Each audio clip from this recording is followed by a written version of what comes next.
y'all have a handout in your notebook, and it shows, the components of the nephron and, and blood flow. They'll run length, there it is right there. Yeah, runs lengthwise there. And what I'm gonna put up here on the board is gonna kinda help summarize the rest of this chapter up in what we've been talking with the anatomical components that we skipped when we was lecturing. This is gonna pick it up and talk about the countercurrent flow and just how precise the kidney is. So what we're looking at is the renal artery coming in. And from the renal artery, we have an afferent arteriole to what's called the glomerulus. Y'all correct me on that paper if I missed something here off the top of my head, because yesterday I was somewhat brain dead doing this. From glomerulus, we go into the efferent arteriole and peritubular capillaries,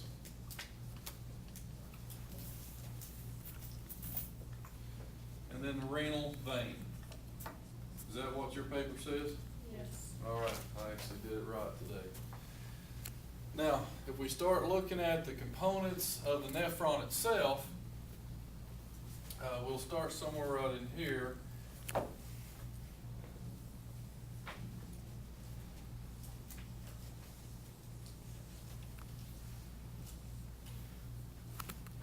I should do it the other way, yes.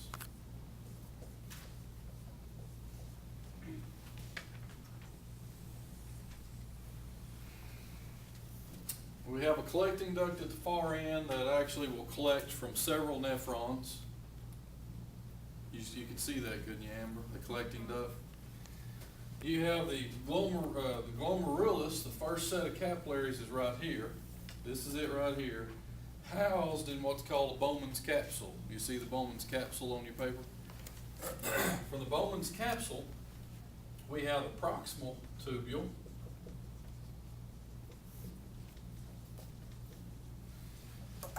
And proximal tubule, now we go into the loop of Henle. Down in here, of course, we have a loop, so that obviously what it stands for, and then the distal tubule is down here. All right, now, this blood flow is sequential to a lot of these components. And the very first thing that happens in a nephron, now keep in mind that we have two kidneys, 1 million nephrons per kidney. 25% of those need to function for your kidney to do its job. What we have here is blood flow coming in to this first set of capillaries is at a higher pressure than what's out in the nephron itself. So the first thing that happens is pressure filtration. Pressure filtration pushes everything out of the blood into the proximal tubule of the nephron except red blood cells. Should you ever see red blood cells in your urine? It's not a good sign. And large proteins. Large proteins are too large to go through the pores in the back of the Bowman's capsule. If you see large proteins in your urine, it could be an indication of renal failure starting. Okay? Now, so pressure filtration, has it pushed good things out there that we probably still need to keep? Oh yeah, glucose, electrolytes, tons of water, tons of sodium, chloride, all this good stuff. So immediately, in the first portion, 65% of everything the kidney knows we needs, that don't even sound right, does it? Anyway, it brings it right back into the efferent arteriole right there. Immediately, 65% pulls that glucose. In one part of the chapter, it talks about carrying capacity. And our carrying capacity for glucose is so high, you really should never see glucose in the urine. If you do, it's because of a problem of storing the glucose. It goes back to an insulin problem or a pancreas problem, because things that we know we're going to need somewhere down the line, we have massive storage capacity for it. So glucose all should be picked up in this 65%, sent back in the bloodstream. Even if we don't need it now, we'll have a place to put it, to use it somewhere else down the road. So 65%. Now the latter part of the proximal tubule specializes in mainly sodium reabsorption. There's some water in the latter part here, and then it really picks up on the sodium right at the end of that. Then we get into the distal tubule. We have the descending limb, then we make the loop back up to the ascending limb. The descending limb of the loop of Henle specializes in what? If we have sodium at the end of the proximal tubule, just before we get to the descending limb, what follows sodium? Water reabsorption. So we can just write H2O, H2O, H2O. And if you really get down technical with this deal, it goes back to the old rule that we used back in an earlier chapter. Everywhere salt goes, water follows. The same thing with glucose. Everywhere glucose goes, water follows. That's why when glucose went out here, we had some water here follow it. And then we went right back into the sodium, going back. What follows it? More water. Okay? So this is a salt and water theory again. I mean, it's all the kidney really works, it spins off of that concept. Now, we make it down here and we back up to the ascending loop now. The ascending loop changes gears on us, and it doesn't just do sodium, it does true blue salt. And it brings salt back into the system. Now, with that said, there's a page in your book, 587 to be exact, and at the top of that page, the first little heading says what? Countercurrent multiplier. You have a test question that asks you, what is another name for the countercurrent multiplier? Or it may ask, what's another name for the loop of Henle? It counters salt and water and multiplies the amount that comes back in the system. That's why that term is there. The loop of Henle and countercurrent multiplier is one and the same. You see that, Curly? Got it? Good deal. All right. So, if we had to summarize the loop of Henle, we would summarize it as not only the countercurrent multiplier, but the loop of Henle is what allows us to conserve water. Now, in comparison to other animals, I think I threw some of these other animals out there at you in class yesterday. We can conserve water 4.2 times that of blood osmotic concentration. A camel 8, a gerbil 14. You remember the one that had the most? The hopping rat. The Australian hopping mouse, the hopping rat. So You was close. You knew it was a rodent, right? No, it isn't. I don't want it to pee anywhere near me. 25, it can concentrate urine 25 times that of blood osmotic concentration. That's a lot of pee. That's not much pee, It's like a but a lot of solid odor. That's a little dab of doo-you right there. All right, we finally make it to the distal tubule. Only in the distal tubule and collecting duct is where, this is the only place in the kidney, in the nephrons, put it that way, that hormones can make a difference. Hormones cannot make a difference in the first sections that we've just talked about. This happens as a natural component of the kidney function. Hormones can influence the distal tubule and the collecting duct, and the two hormones that does it are aldosterone and ADH. Does anybody have the aldosterone presentation? Oh, Sade. He can never remember. He does this every class and he never remembers. Well, I saw my first aldosterone presentation yesterday, Oh, God. and they did a nice job. I even learned a couple things from it. I was impressed. It's involved. Have you studied enough, a little bit, to understand that it's pretty deep? Yeah. My biggest probably docking point in their presentation was she had some pretty neat drawings going on up here, and had some pictures, some whatever you call them. I call them slides, but that's how old I am. PowerPoints, okay? But she'd reach a point, and then he would comment on it. Well, his comment was reading off paper. He hadn't studied his stuff. And when she would reach a point on the drawing, say, okay, now what do you have there? And when he did his part, he was blah, blah, blah, blah, blah. Well, I just want to slap him. So she needed a little help. She was all bubbly and exciting, and he wasn't doing a whole lot. Was it Stacy Casey? No, it wasn't. But anyway, a lot of good information. There was some good information on it, and so I'm looking forward to comparing years to that one. You got your work cut out. No pressure, Ron. I'm just glad your partner showed back up to help you. He's not commenting. You must already have him We'll be all right. browbeat back there. It is amazing what the kidney can do on this.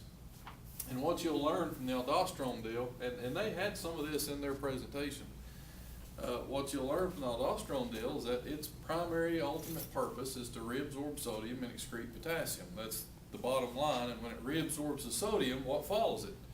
Water, and so more conservation of water. Okay, so if we reabsorb sodium because of aldosterone here, what do you think ADH is going to do here? It's going to do the water.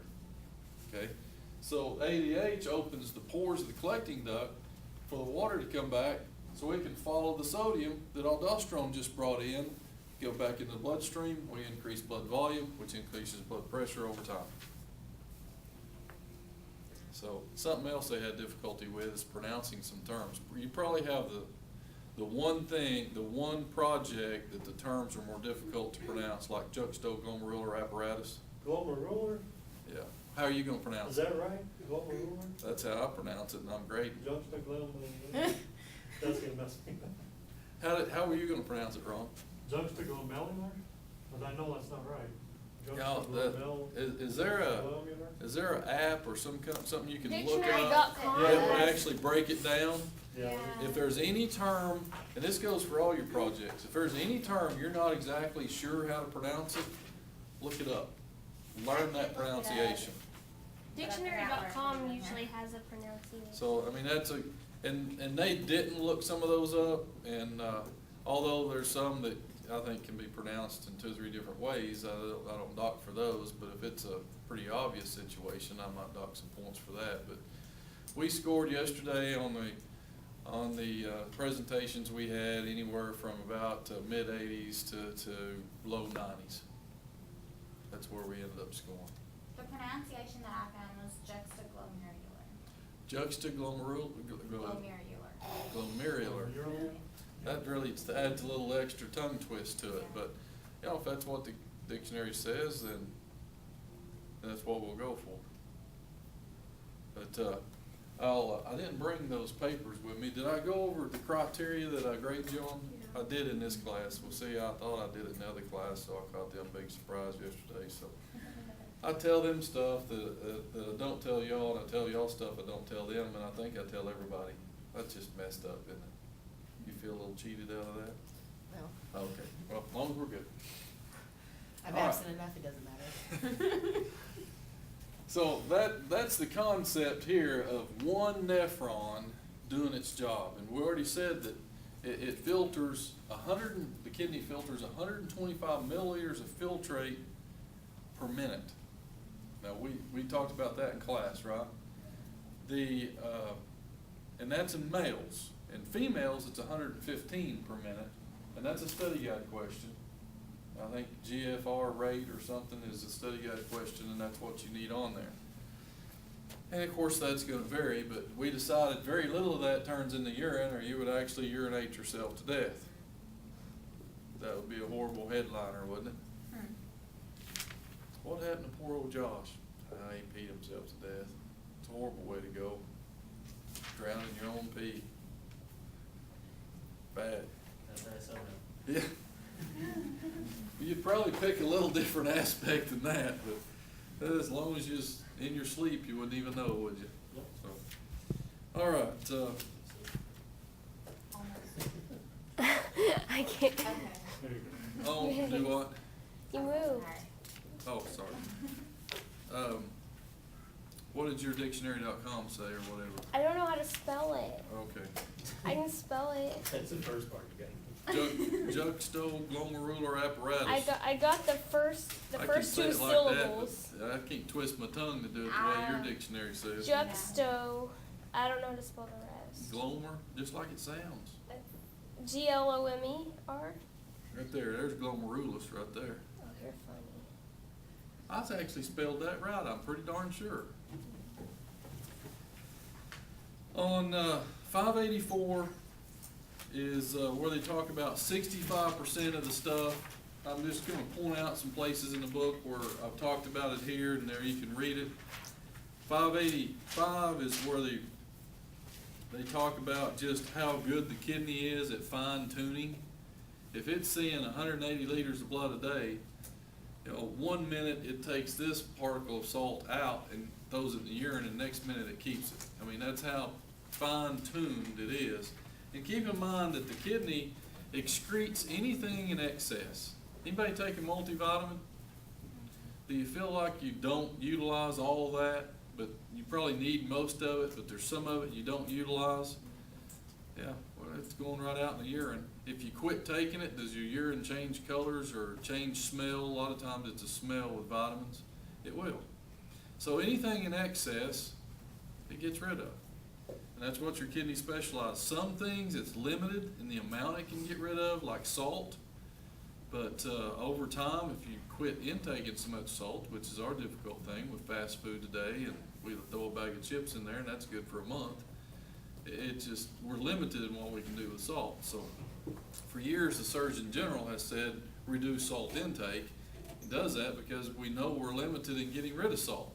And the buildup of salt over time builds up volume and pressure and leads to hypertensive cases. And it's been documented since the 60s. So again, if you don't need it, don't throw it in there, because everything else we eat, oh my gosh, preservatives based off of salt. All right, then of course the countercurrent multiplier we had on 587. It talks about urea. Now I will say, if we're low blood volume and dehydrated, when ADH opens, pours a collecting duct here, we have a lot of waste. And at this point, we don't have that much water to bring back. But since we're dehydrated and low blood volume and thirsty, we're going to bring back all we can because we need to build volume. And in that, we're probably going to bring back some waste. Now, if we took a blood sample of any or all of you today, would you find urea in that blood? Yes. A certain amount of urea is normal. Would you find uric acid in your blood? Yeah. It's another protein byproduct. A certain amount of it's normal. You get above that amount, what does uric acid cost? And what does it cause? Increase of uric acid in lower extremities creates crystals. What is it? Yeah. That's exactly what it is. So, certain amounts of these waste create a component of the blood, and usually has to deal with osmolality, whether it's going to diffuse or not diffuse, or it's going to stay at a certain level. In fact, molecules, let's see, other than salt, specifically urea, contribute to hypertonicity of the interstitial fluid.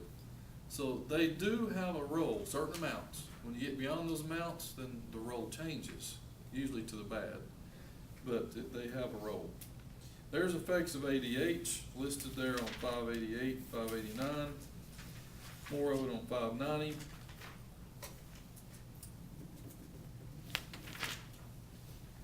$591, they talk about, again, did I mention the other day, obligatory water loss? Okay, on 591, they use the term obligatory water loss. Now, we've known for years that we are supposed to consume 8 ounce glasses of water a day. How many of you feel like you do that? Good for you, Ron. Because as you saw, even in this class, you're a minority. We know we're supposed to do that, but I have trouble making myself drink when I don't feel like I'm thirsty, especially water. It's like, it's just water, you know, there's no taste, there's nothing exciting about water. And now if you throw tea in that water, I like tea, you know, so that's, well, I'm getting plenty of water. There's water in every drink I drink. All the side effects of the carbonation and the pop and whatever else you're drinking that's not good for you. The water is more of a pure substance. It helps clear and cleanse the kidneys, and that's what we use. We don't have to spend all our energy and time separating the good from the bad. So there's all kinds of combinations and ways to look, but consuming that amount, you would have no problem producing a probably large quantity of urine. Would you agree? Even if you don't consume that amount, we are obligated to excrete 400 milliliters of water a day. And it takes that amount, from our calculations, it takes that amount to get rid of the waste, the normal waste of the body in a day's time. And 400 milliliters is not much. Jed, that 500 milliliters in that bottle? Yep. Yeah, 500 milliliters in that bottle, and so you gotta get almost that bottle of urine a day. I'd heard that you're supposed to drink half your body weight in ounces of water. Is that true? Half your body weight in ounces of water. So if you weigh You 200 might actually pounds, drink drink- yourself to death, seems like. So what does it figure out? I don't know. Have you put a figure to it? Well, I mean, if you're 200 pounds, I mean, that's 100 ounces.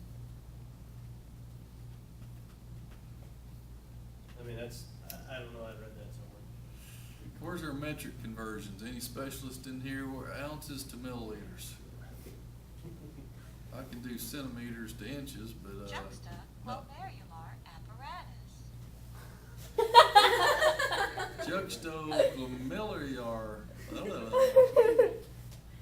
juxtaglomerular.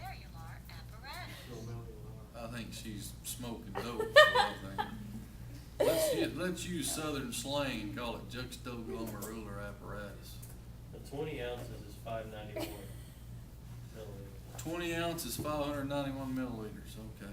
So if you need I mean, 100 obviously, you're not ounces, gonna excrete all that you're taking in. depends on how much salt you eat. In theory, if you don't need water, you would excrete basically the equivalent amount that you take in. So if 500 milliliters is 20 ounces, then you'd drink five of those bottles a day. Need 5 of those bottles a day. There you go. Commence drinking. Drink heavy. You've got some water with a little taste in it back there. Is that mineral water? Yeah. It's easier for me to drink something like that than it is pure water. I can down pure water and start looking for something else. It's just, I don't know. Then I down Gatorade and go looking for pure water. I'm just messed up though. 400 milliliters of obligatory water loss. A person in a state of normal hydration excretes about 1.5 liters of urine a day. 1.5 liters of urine a day. And that could range.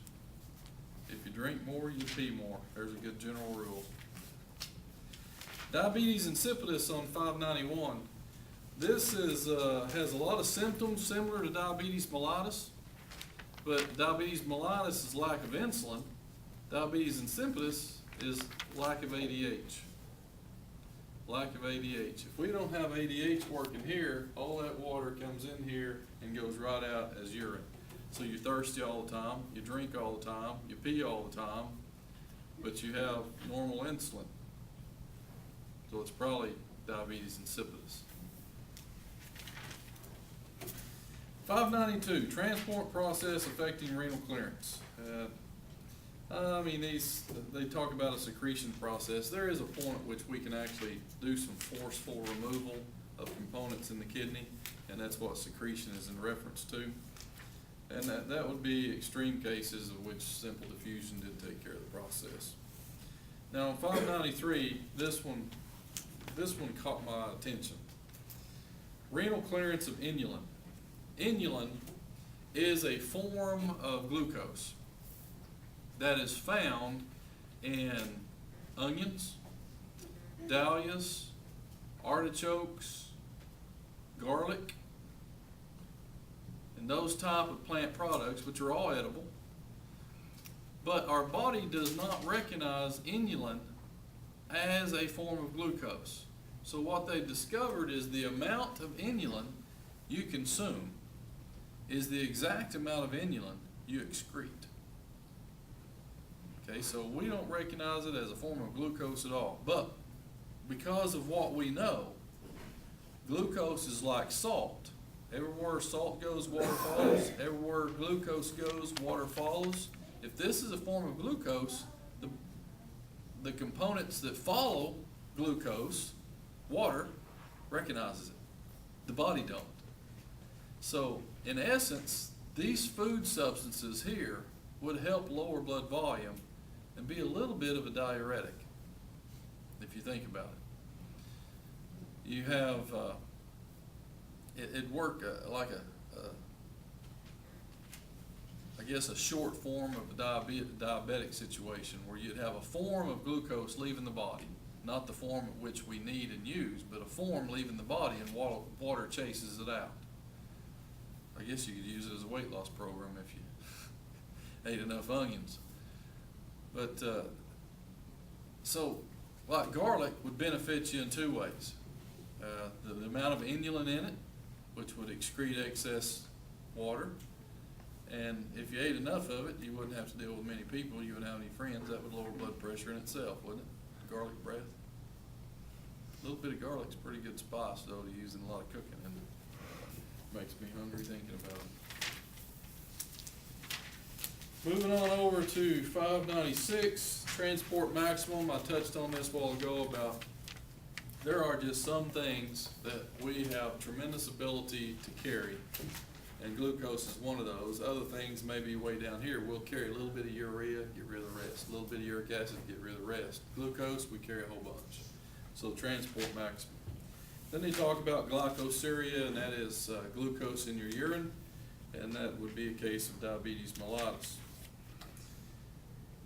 598, role of aldosterone and sodium-potassium balance. Since this is the aldosterone system, and we're gonna have a presentation over that, I'm not gonna dive into it because y'all are gonna teach us that. I mean, I've touched on it enough that we've got a little bit of a concept of it. So that covers the next couple pages there. Just like angiotensin and angiotensinogen, those are terms that they got a little confused in their presentation because it goes from angiotensinogen to angiotensin 1, which is converted in the lungs to angiotensin 2 by ACE. Yes, sir? I had a question about that. I was looking into that a little further, and it says that it's also converted in some, blood cells, or not just in the lungs. Like a small amount compared in other places, but, most of it's in the lungs. Yeah, but it's not necessarily just in the lungs. Okay. That's, I don't disagree. There's actually, I discovered yesterday in their presentation that renin is not just produced in one particular area of the kidney, that there is cells that line vessels in each nephron Okay. that produces renin. And so, talking about multiplying out some massive amounts of renin if we need it, it has the capabilities in it. Like cells that line these vessels that can detect, they're little baroreceptors that detect chemical changes and pressure changes, and that's what tells them we need renin or don't need renin. That's the part of the eyeballs of the kidney seeing blood volume. So, I found that to be quite interesting too. There were some new terms that I wasn't familiar with, above and beyond juxto, whatever, blah, blah, blah, glomerular apparatus. I get that lady back on there again, I'm liable to reach over and slap her. They get these northerners trying to pronounce southern terminology. Glomerular, that don't even make sense. Juxtoglomerular. Let's look at 601. 601, we have a relationship between sodium, potassium, and hydrogen. Here's the relationship, and I've kind of went over this once before. The kidney has the ability to excrete hydrogen. It also has the ability to excrete potassium. Sodium, it's limited, but it can't do any of them at the same time. So if we have a buildup of potassium in the system, which is called hyperkalemia, the kidney will start concentrating its efforts in getting rid of excess potassium. And that would be a case of aldosterone forcing that issue. Because aldosterone is going to be produced in one of two cases, one of two reasons. Low volume, thirst, low pressure, that's one reason. Those all three go together. The other reason aldosterone be produced would be high potassium levels. Too much potassium will kill you. So we got to have a control mechanism. So that's the two reasons aldosterone be produced. So the kidney is dealing with excess potassium, hyperkalemia. It's excreting it, getting rid of it. Meanwhile, hydrogen's building. Well, that's going to cause an acidosis problem. So it gets this down at least into the normal realm, and it jumps over here and starts getting rid of acidosis or hydrogens. So boy, it starts pumping hydrogens out. Guess what the potassium's doing? Building. So it gets this back in the normal realm, runs over here real fast, gets this back in the normal realm, runs over here real fast. But how many hours of sleep have we lost thinking about the kidney taking care of acidosis and hyperkalemia, or hyperkalemia and acidosis? Or we don't. And I think it when Sade and Ron give their presentation, it's one of those, when you're done, you step back and think, oh yeah, somewhere in space we were randomly thrown together. Because the intricate network of these little cells being in the right place and seeing pressure and producing this little enzyme that goes out here and produces this hormone that converts a protein that's doing something else right now, but all we got to do is change a couple little components, and now it's not angiotensinogen, but it's angiotensin 1, which goes somewhere and meets up with has a little meeting with ACE that changes to something else. So let me flip your switch. So now you're angiotensin 2, which goes and does all this other stuff. It's like, the more we know, the more we're going to sit around and worry now. I wonder if my renin-angiotensin system is going to work today. You know, if we worried about that, we wouldn't even get out of bed every morning, would we? And that's just one little component of what the kidney does. That's how, when you back off and look at this big picture, we're never going to totally comprehend the functions of the body. Just pray every day that your body functions. Let somebody else, let God worry about the little things. And everything's little in His eye. He started at the beginning anyway, right? As the guy said one time, he was talking to God and he said, I can do what you do. I can do what you did. I know you took dirt and made man, and I can do that. So he goes down and gets some dirt, and God said, oh, get your own dirt. Yeah. You got to start with your own stuff if you're going to do what I did. So something to be said about that. Say, wait a minute, get your own dirt if you're going to do what I did. But I think these presentations will help us to back up and see pieces and parts of a great big picture that we're not going to ever totally understand. And it's amazing what doctors do understand that helps us at different levels and different points and different illnesses. And it's like, oh boy. But how many of y'all feel normal today? Curly, you feeling normal today? I mean, we know when we don't feel normal, but when you feel normal, you get up and you do your everyday, mundane, normal activities, and look at all the stuff we take for granted. That's our nature, though. We take things for granted every day, and then we get mad when something doesn't go our way. Well, I think that pretty much covers the chapter. The only thing they leave in it is 604, and it's diuretics they talk about. And diuretics they were the original idea of helping hypertension. And the original diuretic, and a diuretic just simply makes you pee more. more you pee, the more you lower blood volume, you lower blood pressure, and we're all good and well. What was the original problem with diuretics, though? You take a diuretic, you pee a lot. What else did you lose that was harmful?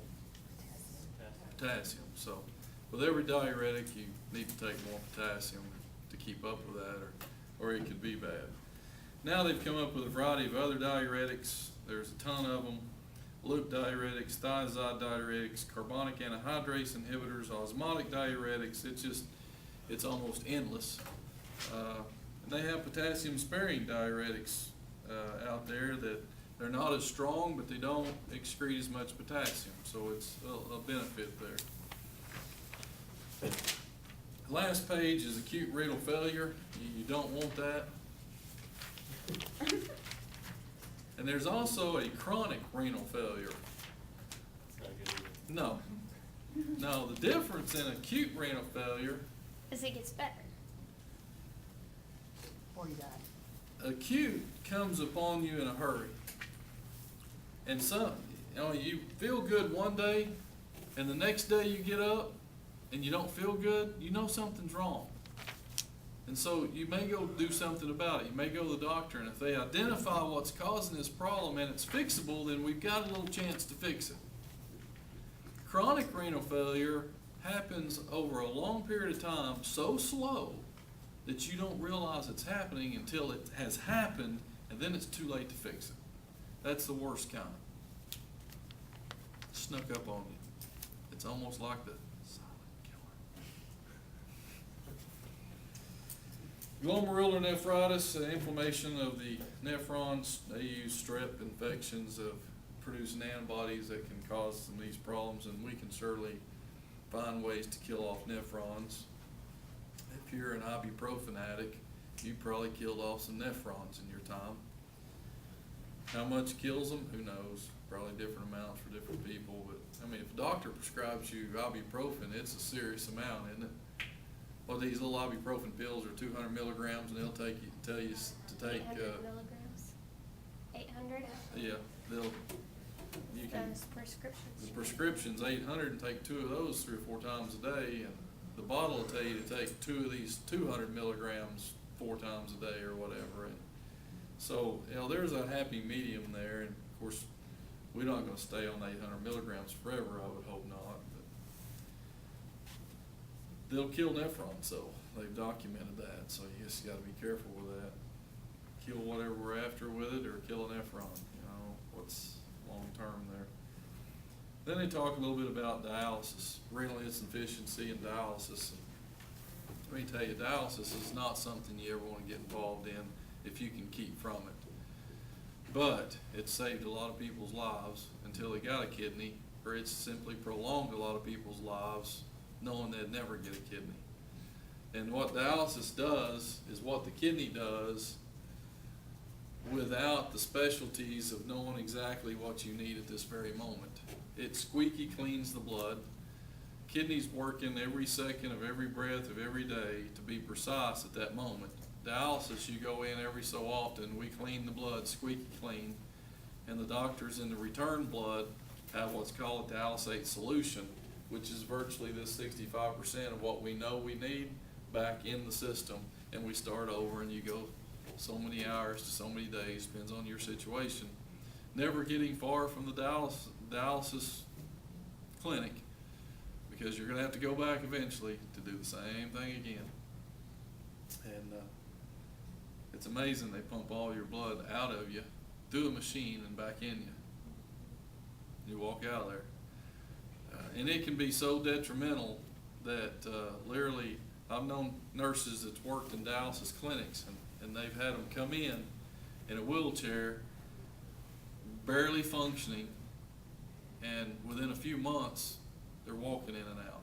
And that's how the poisons can accumulate in your system and start taking down your organs.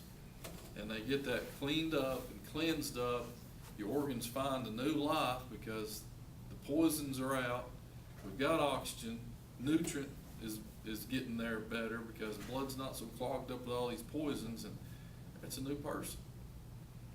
And of course, long way down the line without a new kidney. And there's cases where kidneys have started to fail, and they've had to use dialysis for a while, but their kidneys came back and started.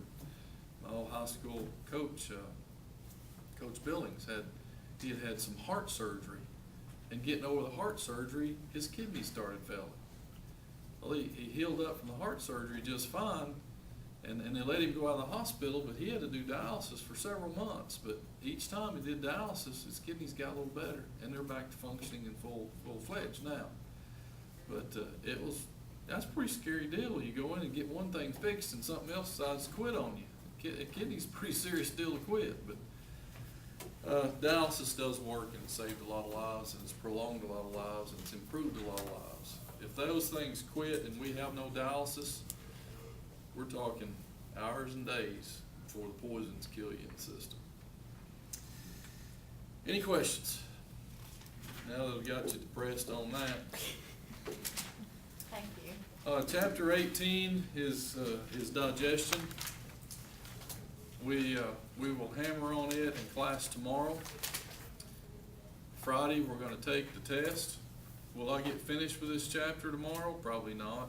But the test I'm going to give you Friday, you're going to have the weekend to do it and bring it back to me Monday. Okay? And it's something you probably don't need to sit down and do all at once. Work on a little bit. Go do Oh, something this you is a take-home enjoy. test? Yes. That'd be the only way. Unless you're going to sit here all weekend. No, I'm not complaining. I'm all for this. We probably We're staying won't. here over the weekend. Yeah. Bring a cot. You can turn that thing off. Plenty of now. water. Plenty of water.